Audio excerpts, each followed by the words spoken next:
Y'all see by the title. They creep their way in there. Garnett. We missed so many coldest bulls.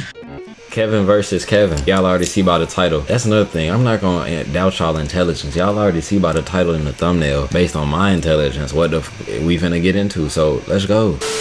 What made me come to a realization of that is I was finna do a whole, oh, guess which Kevin? Kevin versus Kevin thing. Y'all know. Y'all see by the title. Who the f am I fooling? What's going on? Kevin Hart here. We're coming back with season 8. Cold as balls. That's we right. We missed so many cold as balls. How many more of these are we gonna do? We missed so many cold as bulls. We gonna go back and look at all of them. Oh yeah. Eventually. What's up, a big ticket himself? He could pick that nigga up and flip him like he a little baby. Goodness. Go ahead, man. Hang up your robe on the hook. That's crazy. So I know you said cold tip, so I bought. Wait a minute. What you this nigga Kevin Garnett got personality. It's a wetsuit. Wetsuit for the cold. Let me tell you something. Father Time is undefeated. Okay? Come on, sit on the back of the tub. Are you serious? Sit on the back of the tub. Are you serious? Ladies and gentlemen, we have a legend in the building. Hall of Famer. They creep their way in there. Kevin Garnett is in the tub, ladies and gentlemen.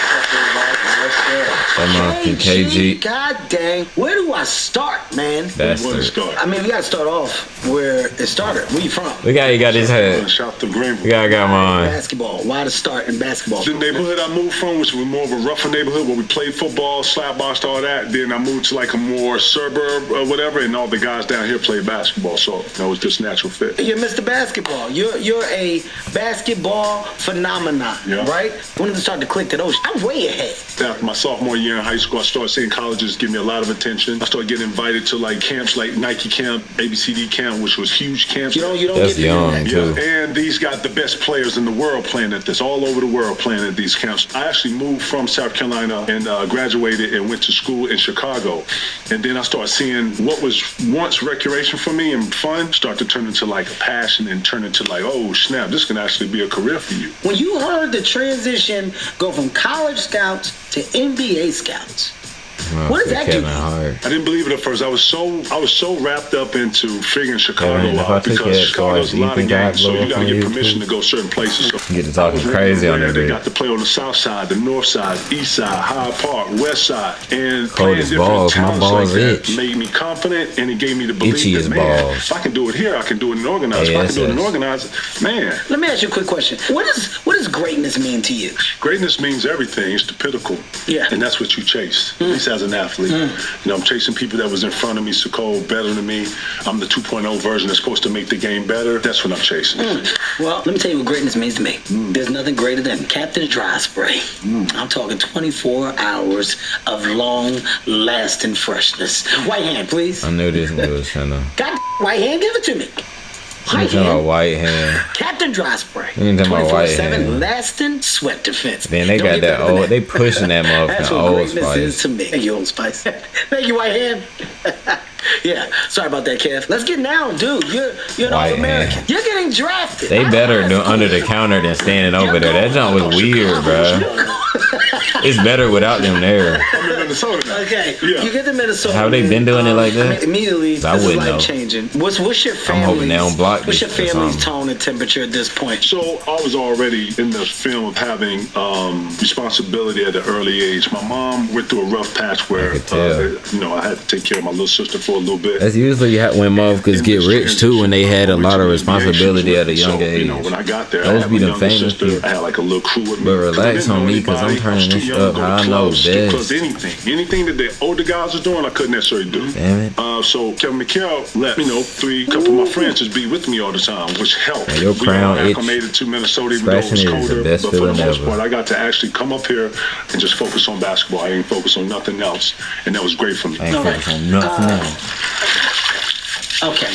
Well, Good, that boy is. Hot if you didn't have on a goddamn wetsuit. Come on, let's go. In the tub. Let's go. Let's get in the tub. On the back of the stool we go, baby. That boy got the veins coming out that head. And Marbury, this is big. What was the conversation at that point? Like in the locker room between you guys? Kevin, we became real friends in 11th grade. Speed up, I go to the league, right? He goes to Georgia Tech. Who you talking about? When we get to draft night, I'm telling Flip, man, we need to get Steph. So it happens. So in my mind, I'm thinking I would never thought in my wildest dream that I get to play not only with my best friend, but somebody that I like being around. So we're like, man, Minnesota could be our thing that we build ourselves. This is also where you got your crash course into the world of business that the NBA presented itself to be, right? His departure from Minnesota, right? Like the things that you think will be forever at any given time that can change. Yeah, I thought Steph and I was going to be like forever.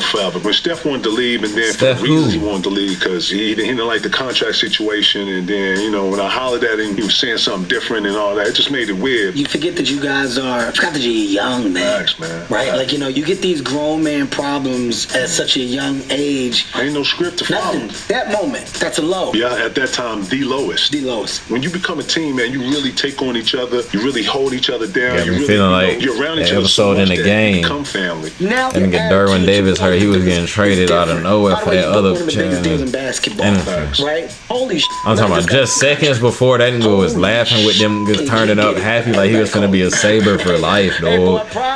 They made a last minute switch, bro. Derwin Davis to so-and-so team. Somewhere completely different. Nothing you can do to take that back. That nigga had tears in his eyes. Ton of them. That jump was loading up. I mean, you're not really getting it done the way you want to get it done. When did you say... I can't wait to go relive that whole thing after I watch Girlfriend. I ended up playing with Sam Cassell and Latrell Sprewell. But Sam rekindled my love for basketball. It took me from a level of this thinking to this so much that I won MVP that year.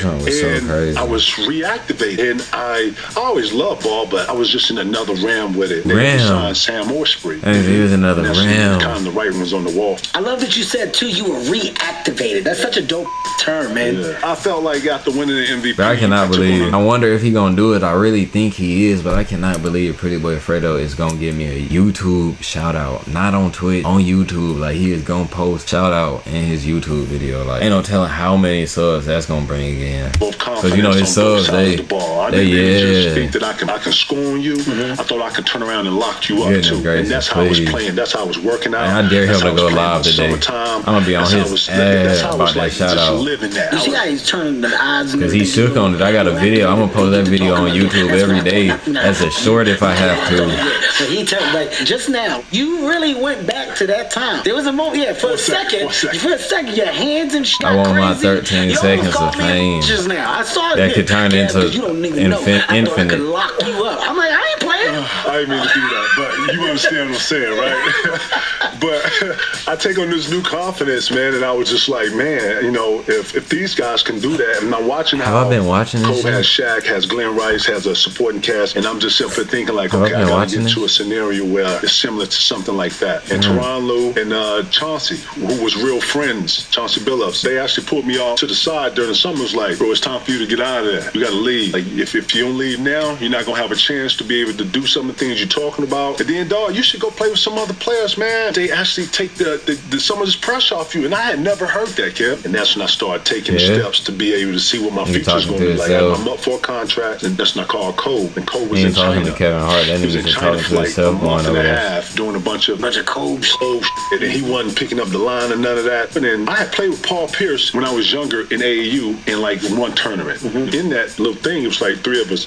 Ray Allen was one of the guys. So I had played with Ray, knew his family, he knew me. But Ray comes to Boston with Paul, and I was like, damn, who in the league that I can actually have wings, wings and guards to play with that's going to be better than them two? So I made the decision. I said, I'm going to go to Boston, told my wife, and then I announced it, and the rest is history. The rest is history.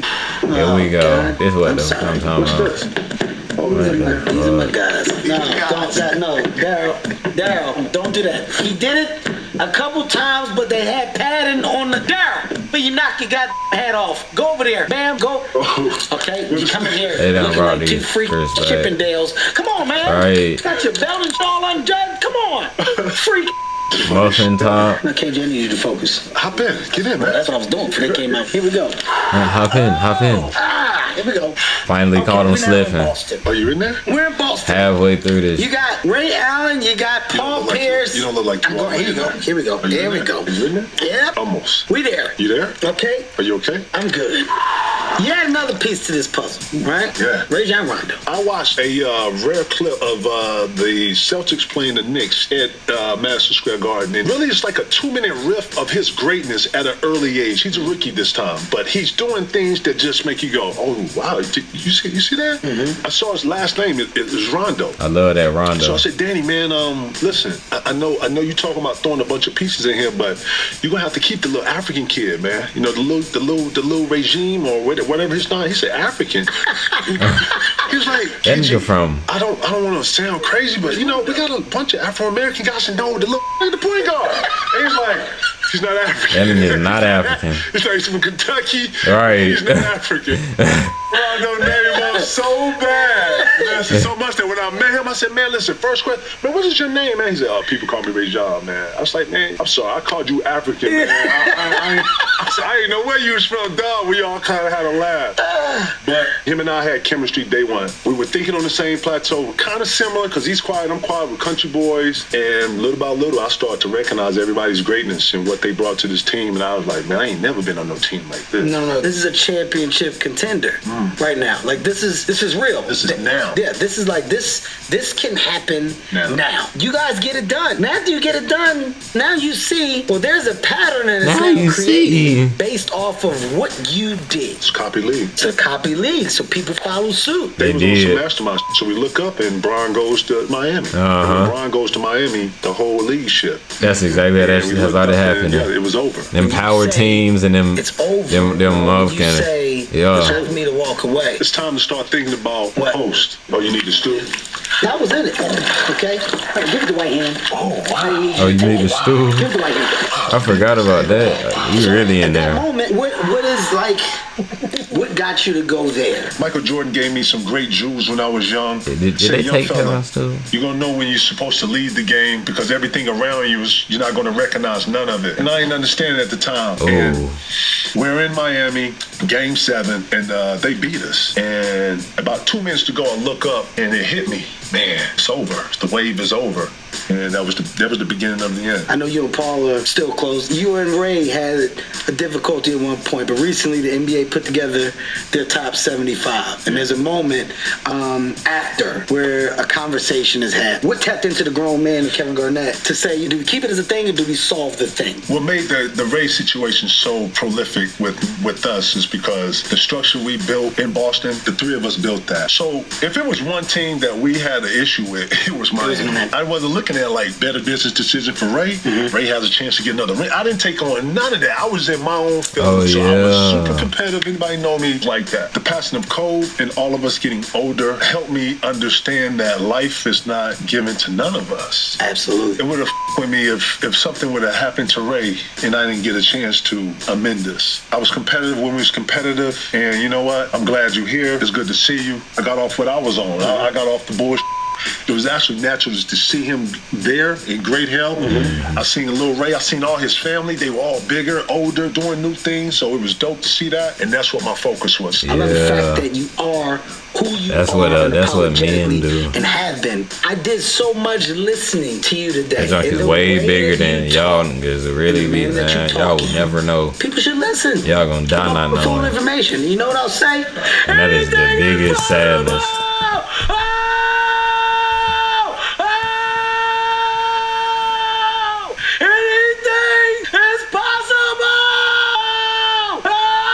Who the said that? I'm guessing KG. Dude, this is one of the best episodes that we have had. Thank you for having me here. I'm a huge fan of the show. It's because KG got personality. Just give me a second. Just a question to the crew. Well, I'm really confused here. Really bothered. And tell me what these are for.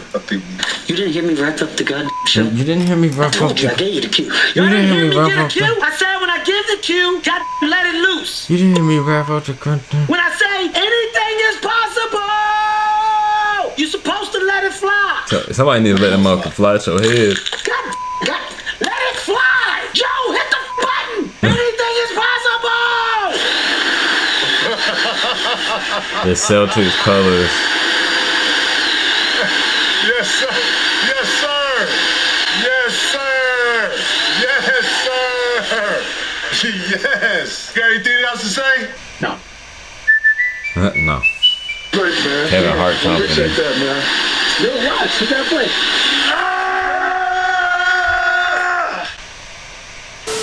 Hey.